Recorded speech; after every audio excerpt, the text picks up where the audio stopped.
100 টাকা আসে এই ভাড়া। আপনি অবিশ্বাস্য একটা বিষয় বাংলাদেশে যে প্রতি মাসে 100 টাকা বা 200 টাকা ভাড়া আসে দোকান ভাড়া। আসসালামু আলাইকুম, সবাই কেমন আছেন? আশা করি সবাই অনেক বেশি ভালো আছেন। সো আজকে আমরা একটা কন্টেন্ট তৈরি করতে এসেছিলাম এখানে। সো একটা দোকান দেখেছি, এখন দোকানটা খুব ভালো লাগছে, এই জন্য আপনাদের একটু ভিডিও করে দেখানোর চেষ্টা করছি।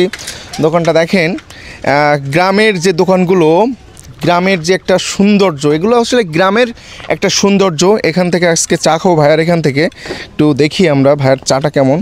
আর ভাই, আপনি কি শুধু দোকানদারি করেন? এই আপনার দোকানে তো কোনো মালামাল নেই, তো আপনি কি বিক্রয় করেন? মালামাল একটু পরে আসতো না। ও মানে এখানে তো রাত্রে রেখে টেখে কিছু চলে যাওয়া যায় না নাকি? সব এইভাবে থাকে, কিছু হয় না। এভাবে থাকে সব? মানুষ কিছু নিয়ে যায় না? না। দেখি ভাইয়ার চাটা খেয়ে দেখি আসলে কেমন লাগে। আমাদের এখানে জায়গাটা খুব ভালো, ভালো জায়গা না? মালপাতি যা থাকবে আপনার ফেলেনি সেখানেই থাকবে। তো এখানে কি কি বিক্রয় করেন আপনি? আমি বেকারির যত প্রকারের খাদ্য, সিগারেট, পান, চা, এগুলো এইগুলো। এই বেচা বিক্রি হয় কিরকম?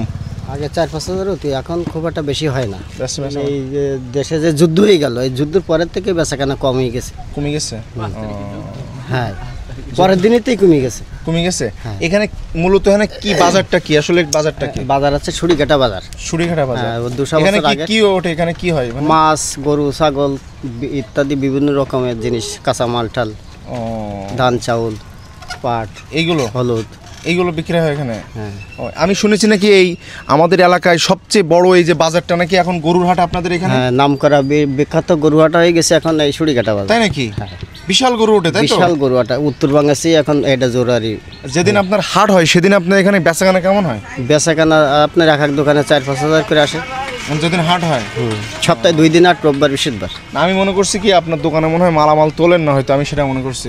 না, মালামাল তুলি, এখনো বেকারি আসেনি, আসলেই দেবে। ও আচ্ছা আচ্ছা, এই অবস্থা তাই তো? হ্যাঁ, প্রতিদিন। সো এই যে গ্রামের ভিতরে দেখেন সাধারণ, এখানে কি আপনি কি ভাড়া, জায়গা কি ভাড়া দিতে হয় আপনার? জায়গা ভাড়া দিতে হয়। ভাড়া দিতে হয় তাই তো? কত করে ভাড়া নেয় এখানে? 20 টাকা, 10 টাকা। 10 টাকা ভাড়া? হ্যাঁ, 10, 20, পার ডে? হ্যাঁ, না, একা খাটে। এক এক হাটে মানে প্রতিদিন কত করে দেওয়া লাগে? প্রতিদিন দেওয়া লাগে না, সপ্তাহে 2 দিন দিতে হয়। মানে 10 টাকা 20 টাকা করে মাত্র? হ্যাঁ। তাহলে আপনার মাসে ভাড়া আসতেছে কত? 30 টাকা? মাসে ধরেন আসতেছে, কোনোটা 200 টাকা আসে, কোনোটা 100 টাকা আসে। এই ভাড়া। হুম। আপনি অবিশ্বাস্য একটা বিষয় বাংলাদেশে যে প্রতি মাসে 100 টাকা বা 200 টাকা ভাড়া আসে দোকান ভাড়া। আপনি বুঝতে পারতেছেন আমরা কীরকম মানে প্রত্যন্ত এলাকায় আসছি। একটু দেখাও কত সুন্দর একটি জায়গা। এই সাইড দিয়ে দেখেন কত সুন্দর একটা ব্রিজ। আমরা এখানে একটা কন্টেন্ট নিতে আসছিলাম, কত সুন্দর একটা ব্রিজ। আমরা সেখানে পাশে একটা বট গাছ আছে, তো দারুণ এক অন্যরকম এক অনুভূতি।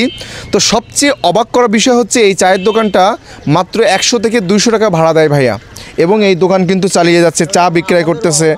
এবং কাঠের, এখনও পর্যন্ত কাঠ জাল দিয়ে কিন্তু চা উনি তৈরি করছেন। এবং এখন বেচাকেনা নেই বললেন? জি, এখন 200-300 টাকা। আমি খুব অভাবের ভিতরে আছি। বেচাকেনা কম এখন? এখন কম, দিন আদায় হয়ে গেছে, ঋণ হয়ে গেছে মেলা। তো এছাড়া কি আপনি কোনো কিছু করেন? না, আর কিছু করা হয় না। আগে ইতি আমার সব কিছু চলতো, আরও ডানি থাকতো টাকা। এই যুদ্ধের পরের থেকে আমাদের কাছে কিছুই এখন বেচাকেনা নেই, কোনো টাকাই হচ্ছে না। এরকম দিন অবস্থার গেলি, ভিতরে আছেন? হ্যাঁ, দিন গেলি লসই যাচ্ছে। এরকম অবস্থা? হ্যাঁ। তো আপনারা দেখতে পাচ্ছেন খুব গ্রাম প্রত্যন্ত এলাকা। আমি এখানে দাঁড়িয়ে গাড়িটা রেখেছি, চা খাচ্ছি, তো সত্যি খুব ভালো লাগছে, আলহামদুলিল্লাহ। এবং আমি ভাবছিলাম যে দোকানে ওই মানুষটা মনে হয় অসহায় মানুষ, দোকানে মালামাল নেই। তো ভাইয়া বললো মালামাল তোলেন দোকানে কিছু কিছু, না হলে আমরা একটু চেষ্টা করতাম। আমরা কয়েকদিন আগে এখানে একটা দোকানে মাল তুলে দিয়েছিলাম, আপনি জানেন না? ওই যে পাশে একজন লোক চাচা ওই যে ঝালমুড়ি বিক্রয় করে, দোকানে মাল তুলে দিয়েছিলাম, দেখছিলেন? হ্যাঁ হ্যাঁ, আমি তুলে দিয়েছিলাম ওই দোকানে মাল। হ্যাঁ, তো এইভাবেই আমরা আরও বেশি বেশি কাজ করতে চাই। তো আজকে ঘুরতে আসছিলাম, তো একটা ও আচ্ছা আচ্ছা, তো এই অবস্থার ভিতরে উনি আছে, দেখি আমি বিবেচনা করে দেখবো। ভালো আছো? কি করা যায় দেখবো, কি মানে ওনার জন্য ভালো কিছু করা যায় কিনা আমি দেখবো ইনশাল্লাহ। তো আসার পরে দোকানটা দেখি, একটু দোকানটা দেখাও, সাইডে দেখাও।